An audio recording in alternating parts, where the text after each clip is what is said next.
So our situation, even if we have 7,000 megawatts, we don't have a distribution line to carry it all over Nigeria. 7,000. So if you are, Mr. President give you a portfolio in the power sector,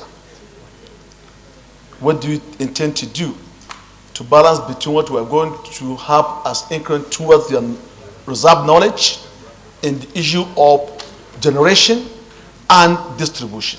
That's number one. But Your Excellency, even if we are able to generate 13,000 megawatts today, our transmission infrastructure can only do 5,000, maybe 6,000 at best. So the second major constraint to electricity supply in Nigeria is the transmission infrastructure.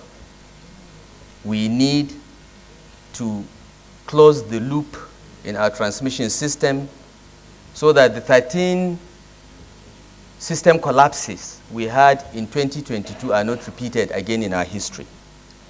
And this can be done. There is money to expand the transmission infrastructure. We just need to organize ourselves, remove politics from transmission procurement, and focus on improving our transmission infrastructure. The third problem is distribution. In 2013, we privatized our distribution companies, 11 of them, 60% to the private sector, 40% to be held by government. The idea is that the 40% is supposed to be listed on the stock exchange so that every Nigerian will be a shareholder in these companies. But that has not happened. 10 years after privatization, the government is still, in one way or the other, subsidizing electricity. As I said, the last time we checked, it was about 1.6 trillion in a privatized environment. This is unsustainable and unacceptable. Record is there. In FCT as a minister, your record is there. And as two-time governor of Kaduna State, you did well. But I have a very strong petition against you that borders on security, unity, and cohesiveness of Nigerian nation. And I think that petition has to be considered along in this screening exercise.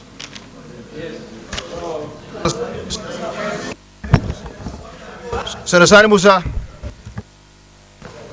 Thank you, Mr. President.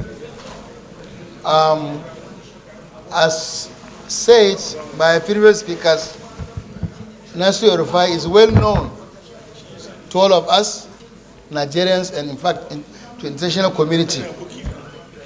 And as agreed by all of us, he has done very well in all the offices occupied, from DG BPE to FCT Minister and two-time Governor of Kaduna State. I had a question before, but given the President said by this Senate yesterday regarding the two other governors who were asked to take a bow and go, I want to join my colleagues to insist and to request that he should take a bow and go. Let me say. Yeah? Take a bow.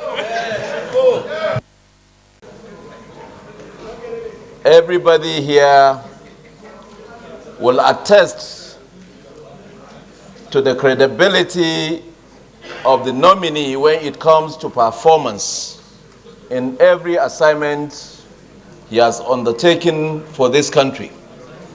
And he is not different from any other one that have also performed in other places.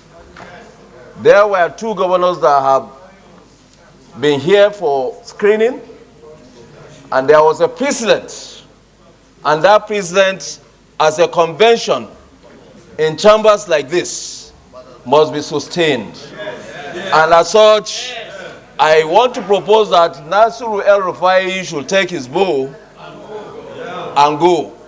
And then all other things can be determined when we come to the confirmation stage. Thank you, Mr. President.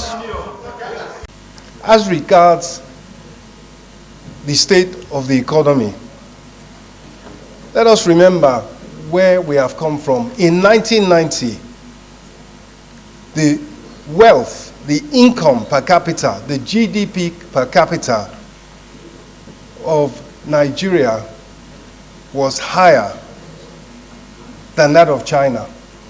As recently as 1990, today Chinese per capita income is $13,000 nearly. Nigeria's is just over $2,000. So you can see the gap that has opened up. And the reason why was that production growth was stalled by insecurity, by inflation, and by wasteful government expenditure to a large extent. However, in the last 2 months, there really has been a turnaround in the Nigerian economy, which is room for tremendous optimism.